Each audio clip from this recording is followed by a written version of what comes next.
Kita bukan bis kota yang berhenti di tiap halte atau terminal. Bukan, tetapi kita ini ada kereta api yang jalurnya jelas, lajurnya jelas, berhentinya jelas. Jadi Bapak Ibu sekalian yang tidak sanggup untuk naik di dalam kereta ini dengan segala hingar-bingarnya gitu ya, dengan segala ya namanya kereta api, silahkan keluar atau dikeluarkan.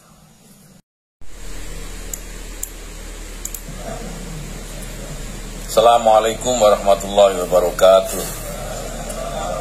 Selamat sore, salam sejahtera untuk kita semua. Om Swastiastu, Namo Buddhaya, salam kebajikan. Yang saya hormati Pak Sekjen Kementerian Agama, Pak Profesor Dr. Muhammad Nizar Ali. Yang saya hormati para dirjen yang hadir, para kakangil dan seluruh pejabat eselon 1 dan 2 di Kementerian Agama yang hadir. Staf ahli, staf khusus dan tenaga ahli Menteri Agama yang hadir pada sore hari ini, dan Bapak Ibu sekalian, kawan-kawan media yang saya cintai, saya banggakan, yang tidak bisa saya sebut satu persatu.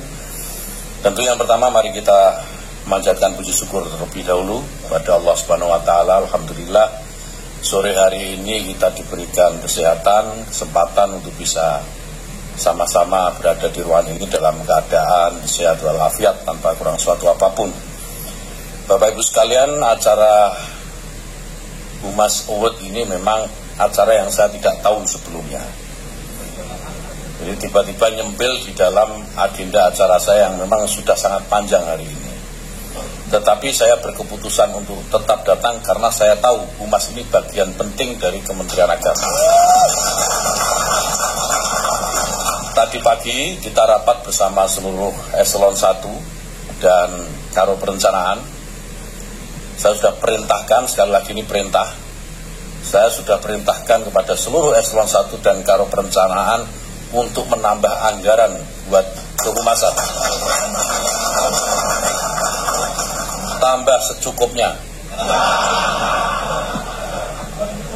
Ya kan begitu, kalau kebanyakan nanti nggak bisa ngabisin. Kalau nggak bisa ngabisin, bikin over lagi nanti.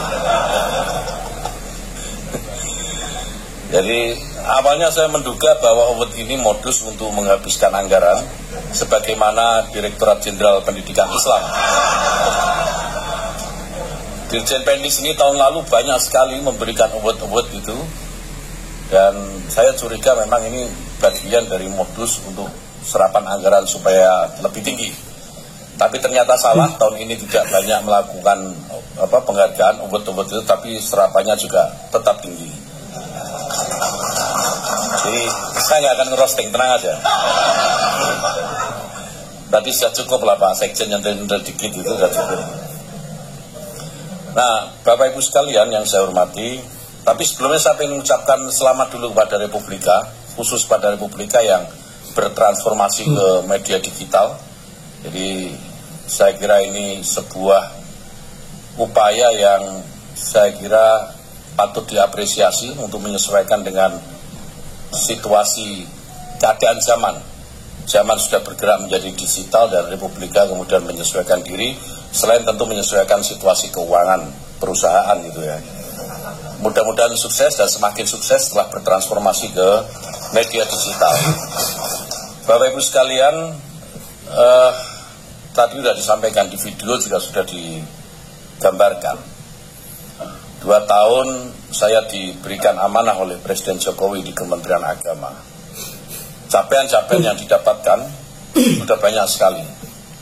Apresiasi yang diberikan oleh pihak dari luar Kementerian Agama juga sudah sangat banyak. Tadi sudah disebutkan semua di video, dan saya kira ini capaian yang tidak bisa didapat secara instan. Tidak ada capaian yang bisa didapat secara instan. Dan yang paling penting adalah ini bukan hanya kerja saya. Capaian-capaian yang kemudian berbuah apresiasi dari pihak luar, itu karena salah satunya adalah kerja dari pendahulu-pendahulu saya. Menteri-menteri sebelum saya juga pasti sudah bekerja dan saya tinggal melanjutkan. Jadi sebenarnya saya hanya jatuh enaknya saja, karena yang bekerja menteri sebelumnya saya hanya melanjutkan. Nah sementara untuk bagian teknis-teknis ini semua, sehingga semakin hari semakin membaik Kementerian Agama ini, juga karena kerja Bapak Ibu sekalian. Bapak-bapak sekalian, tanpa ada komitmen bersama untuk sama-sama bekerja, memberikan pelayanan terbaik kepada umat, saya kira juga capaian-capaian yang demikian luar biasa, banyak sekali, saya nggak tahu sudah berapa, 22 apa tahun ini itu, atau berapa lah, banyak itulah kurang lebih itu. Dan tidak mungkin bisa dicapai kalau tidak ada kerja keras dari Bapak Ibu sekalian. Jadi apresiasi tadi itu sebenarnya adalah penghormatan kepada Bapak Ibu sekalian para ASN di Kementerian Agama.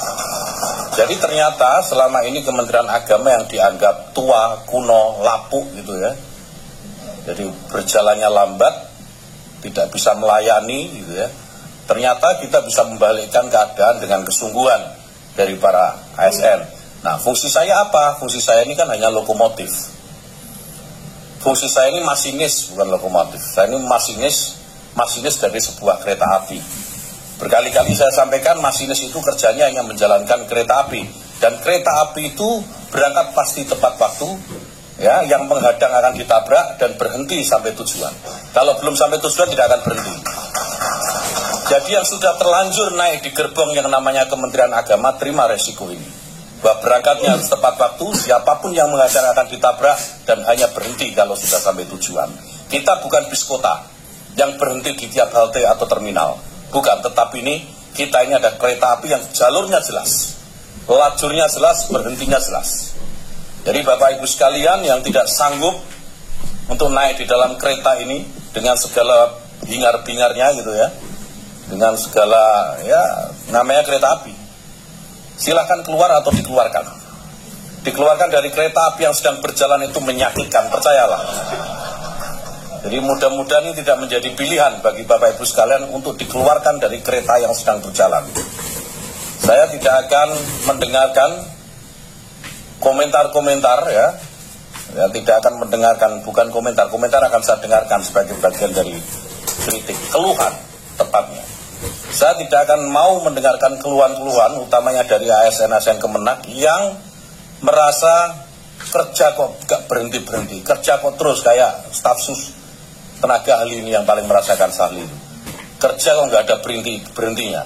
Jam 11 malam saya telepon kumpul rapat, selesai jam 2. Sampai ada bermasalah dengan keluarganya ada, tapi saya nggak perlu sebutkan. Banyak tertawanya ditutup-tutupi mulutnya, ya itulah. Sampai begitu. Ini demi apa? Demi bagaimana kita bisa memberikan pelayanan terbaik kepada publik, terutama kepada umat beragama di seluruh Indonesia. Saya ingin menceritakan pertama kali mendapatkan amanat dari Presiden Jokowi di posisi ini. Bapak Ibu sekalian, terus terang saya tidak langsung mengiyakan. 2 minggu sebelum diumumkan saya sudah dihubungi. Ya, kurang lebih begitu, tapi ini tidak usah dibesar-besarkan, ini cerita saja. Kemudian saya diminta standby oleh seorang orang kepercayaan Presiden lah ya, untuk siap-siap itu standby dari Jakarta, dan saya ke Jakarta. Karena waktu itu saya ada di daerah sedang ngurus pilkada. Saya ini politisi aslinya. Jadi ketika suruh jadi menteri ya proses adaptasinya tidak mudah. Saya ini aslinya politisi, jadi ya bicaranya kepentingan kalau politisi itu. Tapi kelebihan politisi itu dibanding Bapak Ibu sekalian, kalau Bapak Ibu sekalian ini matinya hanya sekali, kalau politisi bisa mati berkali-kali.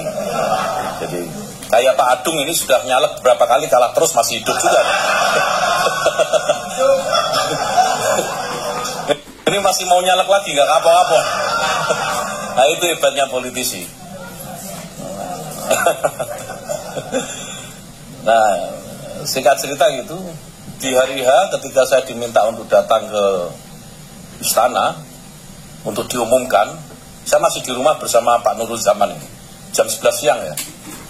Saya masih sarungan gitu pakai kaos oblong, saya bingung. Ini benar ya Presiden mengamanatkan saya posisi Menteri Agama. Saya berdua aja sama Pak Nurul Zaman. Saya bingung, saya nggak ngerti harus bagaimana. posisi yang tidak pernah saya bayangkan sebelumnya. Kalau toh saya diminta jadi menteri, yang saya bayangkan itu jadi Menhan. Karena saya punya banser 7 juta gitu waktu itu. Jadi waktu itu banser saya 7 juta kalau dimintanya jadi Menak. Jadi memang agak gimana gitu ya. Saya ragu-ragu memang. Sampai duhur selesai adzan duhur persis itu saya telepon paman saya, Kiai Mustafa Bisri. Saya sampaikan karena pada waktu itu pesannya tolong berita ini tidak disampaikan ke siapa-siapa. Berita penunjukan itu pesan dari seseorang. Nah, menjelang duhur padahal jam 2 itu harus sudah sampai istana pada waktu itu. Menjelang duhur masih bingung, setelah adzan duhur persis saya telepon Kiai Mustafa Bisri, paman saya, Gusmus. Video call saya ada Pak Zaman. Gimana baiknya saya ini berangkat atau tidak ke istana? Jadi kalau perintahnya tidak, ya saya nggak berangkat. Kalau berangkat saya berangkat. Bismillah. Kata Gusmus itu bilang, kalau kamu ragu, ya nggak usah. Jadi kalau kamu ragu nggak usah. Itu Gusmus bilang begitu. Tapi lebih baik kalau kamu tanya saja dulu ke ibumu. Kata, tanya ibumu, minta ridho ibumu gimana. Nah kebetulan ibu saya itu kan tinggalnya di Rembang. Kebetulan hari itu ibu itu di Jakarta. Memang saya tidak tahu. Kadang-kadang kita ini tidak pernah menduga sesuatu gitu ya. Takdir itu kita tidak pernah tahu sebelum kita menjalaninya. Nah, ibu saya kok kebetulan ada di Jakarta. Perintahnya Gusmus, tanya ibumu dulu. Saya tanya ke ibu, gimana Bu? Ibu kaget juga, kok kamu nggak pernah cerita, kata ibu. Muncul bener kamu, kata. Iya. Kata ibu saya, kalau manfaat lakonono, kalau manfaat jalani. Itu kira-kira begitu. Kira-kira begitu dan ya bismillah, saya ngomong berjalan sudah berangkat karena ibu sudah merestui karena kuncinya di ibu ini. Karena bagi saya dan bagi kita semua saya kira ibu ini adalah pusaka yang sebenarnya. Kalau itu kan hanya super app saja. Pusaka yang, tapi ini pusaka yang sebenarnya adalah ibu kita. Jadi apa kata ibu kita harus, menurut saya tidak ada lagi bantahan. Ya sudah bismillah berangkat ke istana, walhasil dilantik. Dan begitu di sana saya diumumkan ya kemudian dilantik hari berikutnya, saya masuk ke kantor pertama kali, saya tanya apa masalahnya di Kementerian Agama ini sehingga harus saya yang datang di sini untuk mengisi posisi menteri di Kementerian Agama. Ternyata Bapak Ibu sekalian, ibarat meja Kementerian Agama, masalahnya itu kalau ditumpuk di atasnya tepiannya nggak kelihatan, saking banyaknya masalah. Bahkan semuanya mungkin masalah, termasuk Bapak Ibu sekalian. Ya, bermasalah, masalahnya banyak sekali Kementerian Agama. Dan kemudian di hari pertama, begitu saya tahu banyak sekali masalah, apa yang saya sampaikan pada waktu itu dengan bersama beberapa teman sebelum waktu itu belum jadi staf khusus, masih staf khusus, jadi staf am ya. Jadi masih staf am. Jadi saya minta ini kayaknya solusinya ini harus digitalisasi. Pilihannya harus mendigitalisasi karena jangkauan kementerian ini sangat luas sampai kecamatan gitu ya. Jadi tidak ada pilihan lain mendigitalisasi untuk memperpendek jarak. Dan digitalisasi itu Bapak Ibu sekalian, program pertama yang saya sampaikan bahkan sebelum saya bekerja di Kementerian Agama di hari pertama. Ya, walhasil dinamikanya itu kemudian naik turun dan baru pada November kemarin bisa di launching pusaka super apps. Nah, tujuannya tidak lain adalah memberikan pelayanan yang terbaik kepada publik yang mudah dan murah. Itu saja. Karena tidak mungkin misalnya Menteri Agama harus turun sampai semua KUA se-Indonesia, nggak mungkin. Pak Sekjen nggak mungkin. Dirjen juga nggak mungkin. Jadi kita akan memperpendek jarak itu dengan digitalisasi. Nah, saya pengen Bapak Ibu sekalian di sini keluarkan semua handphonenya. Nah, keluarkan semua handphonenya. Tunjukkan saya yang belum ada aplikasi super apps pusaka siapa? Coba. Coba. Semua sudah? Hah? Hah? Yang nggak nunjuk-nunjukin handphonenya ini berarti belum. Nah, kan belum lagi berusaha dia nyari mau download. Pak Adung ini lagi mau download nih, Pak Adung nih. Nah, karena apa? Saya tanya Pak Bowo tadi pagi, sudah berapa yang download Super Apps Pusaka? 60.000 kan? Loh, ASN kita ini 230.000. Kok yang download baru 60.000 itu ceritanya bagaimana sudah sebulan? Nah, ini menunjukkan Bapak Ibu sekalian bahwa kita semua ini sebenarnya bagian dari problem di Kementerian Agama. Nah, maka kita harus selesaikan ini problem. Nah, saya tidak mau tahu, saya sampaikan Pak Bowo, saya tidak mau tahu nanti di hari amal bakti Kementerian Agama semua ASN sudah harus download Pusaka Super Apps ini. Kalau perlu dibikinkan sanksinya bagi yang belum dan memanfaatkannya, termasuk staf khusus yang belum nih. Pak Adung, Pak Khotir ini belum nih. Oh, Pak Khotir sudah. Nah, harus siapkan, nggak bisa. Ya, kalau bukan kita yang memulai, kita tidak mungkin bisa mengajak publik untuk mau menggunakan aplikasi Pusaka ini. Dan sekali lagi bahwa ini semata-mata adalah demi baiknya pelayanan kita kepada publik. Nah, Bapak Ibu sekalian, tentu kerja keras yang Bapak Ibu sekalian lakukan, kerjakan selama saya memimpin. Saya tahu ini agak berbeda, gayanya agak berbeda dengan yang dulu saya tahu. Saya juga tahu kok perasaan batin Bapak Ibu sekalian, sudahlah, saya tahu. Jadi meskipun tepuk tangan senyum-senyum, saya tahu di dalam hati menjerit-jerit itu saya tahu. Karena kerja kok terus gak ada liburannya. Ini akhir tahun, harusnya kan liburan ini akhir tahun. Ini masih disuruh ke Jakarta untuk begini-begini. Saya tahu lah, deritanya saya tahu. Karena kita mengalami penderitaan yang kurang lebih sama gitu. Jadi ini semua Bapak Ibu sekalian tentu tidak bisa lepas dari sahabat-sahabat kita, kawan-kawan kita, jurnalis media. Oleh karena itu apresiasi ini menjadi bagian kecil, bagian yang sangat kecil. Saya mohon maaf atas nama Menteri Agama, mohon maaf pada kawan-kawan jurnalis jika baru sampai di sini Kementerian Agama memberikan apresiasi atas juga kerja dari kawan-kawan jurnalis. Karena tidak mungkin apa yang kita lakukan ini di Kementerian Agama bisa diketahui publik dan diapresiasi oleh pihak-pihak di luar Kementerian Agama jika para jurnalis tidak memberitakan. Oleh karena itu Pak Wibowo, staf khusus yang bidang media, tolonglah yang agak manusiawi memberikan apresiasi itu. Masa nggak ada anggarannya sih, nggak percaya saya. Nah, kalau yang diapresiasi diberikan ke Kanwil itu, ke UIN, IAIN, ya punya DIPA Pak. Kalau jurnalis kan nggak ada DIPA-nya.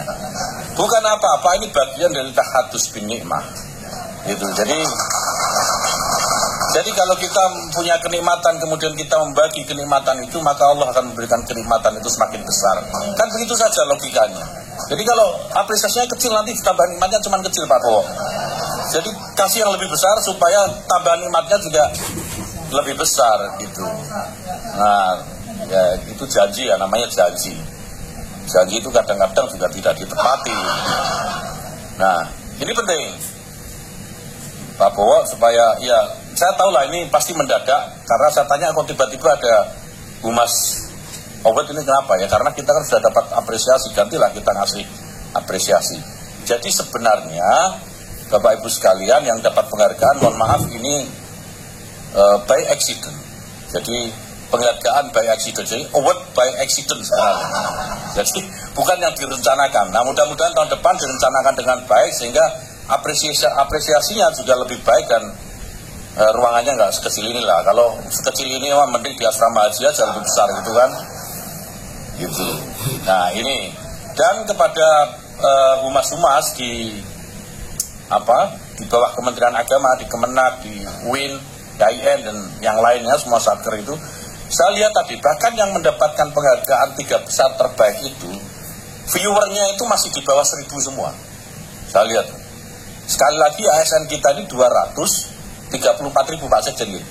234 ribu. Tapi yang nonton 89. Paling banyak saya lihat 830 sekian itu tadi. Yang dimunculkan loh ya, yang dimunculkan. Yang nggak dimunculkan mungkin lebih sedikit. Yang dimunculkan segitu. Nah ini bagaimana caranya kerja Bapak Ibu sekalian ini juga diiringi dengan nafasnya ini diikuti oleh seluruh ASN di Kementerian Agama, bukan hanya di pimpinannya saja. Kalau kita hanya berhenti di level pimpinan, maka kerja internal kita belum bisa dianggap berhasil. Bagaimana pelibatan seluruh unsur di Kementerian Agama itu menjadi lebih penting, menjadi sangat penting. Oleh karena itu mulai tahun depan, Bapak Ibu sekalian, terutama yang dari Kanwil, Satker lah ya, Satker di Kementerian Agama, tiap 2 minggu sekali saya akan membuat pertemuan 2 minggu sekali dengan seluruh jajaran Kementerian Agama sampai Kakan Kemenak. Kita ingin tahu apa problem di lapangan dan supaya kita bisa merumuskan apa yang bisa kita lakukan atas problem-problem yang terjadi di lapangan. Kalau ada bottleneck, bagaimana cara membukanya. Gitu. Jadi kita akan lakukan rutin. Kemarin kita sudah mulai tanggal 19 Desember ya. 19 Desember mulai Senin pertama, 2 minggu lagi kita akan, 2 minggu setelah 19 Desember kita akan lakukan pertemuan lagi. Begitu seterusnya dan kita akan memberikan kesempatan secara bergilir kepada seluruh Kanwil, Kan Kemenak, rektor-rektor itu untuk menyampaikan problem lapangannya. Di saat itu, sehingga di saat itu kita bisa temukan solusinya segera, cepat mencari solusinya. Nah, saya sudah menduga paling-paling problemnya paling banyak muncul itu anggaran yang kurang. Itu biasanya begitu. Tapi ya sabar saja, memang Kementerian Agama ini pohonnya tinggi, buahnya jarang. Jadi kena angin terus, memang nggak, anggarannya dikit. Kalau Pak Sekjen tadi bilang dia diserahkan ke DIPA masing-masing, DIPA-nya saja terbatas. Bagaimana harus memberi hadiah gitu. Tapi nggak apa-apa. Pengabdian terbaik kepada kita itu saya yakin tidak bisa diukur hanya dengan DIPA atau berapa besar anggaran yang kita punya. Selama kita secara ikhlas memberikan sesuai dengan moto Kementerian Agama ini, ikhlas beramal, padahal jarang ikhlas diomong-omongkan itu. Kalau ikhlas dibunyikan, biasanya sebaliknya yang terjadi, dia nggak ikhlas. Nah, kalau keikhlasan ini yang kita lakukan, memberikan pelayanan, saya kira bukan hanya dunia balasan untuk kita, tapi juga di akhirat. Semua yang kita lakukan ini yang dicatat sebagai amal soleh. Dan mohon kepada Bapak Ibu sekalian, sekali lagi orientasikan semua yang kita kerjakan ini kepada pelayanan umat beragama. Banyak problem yang masih belum terselesaikan, banyak PR yang belum terselesaikan atas kehidupan umat beragama ini, tapi tentu kita juga tidak mungkin merubah situasi semudah membalik telapak tangan. Kita perlu proses dan mari kita berproses bersama-sama. Bapak Ibu sekalian, saya kira ini yang bisa saya sampaikan sebagai sambutan kepada Bapak Ibu sekalian dan mohon maaf jika kurang berkenan. Sekali lagi selamat kepada seluruh penerima award. Mohon ini menjadi bagian dari pemacu semangat yang lebih baik ke depan, lebih berprestasi. Untuk para jurnalis kalau mungkin ya diajak berangkat haji lagi aja lah. Jadi media, karena sudah terbukti, terutama Anissa ini yang paling disenangi sama Kanwil. Paling rajin bikin vlog. Saya tuh kalau ketemu Anissa pengen lari rasanya, karena pasti bisa bikin vlog. Tapi kok aneh, Kanwil seneng kalau ada Anissa. Saya kira demikian, terima kasih Bapak Ibu sekalian yang saya hormati, selamat kepada para peraih Humas Award. Sekali lagi, Assalamualaikum warahmatullahi wabarakatuh.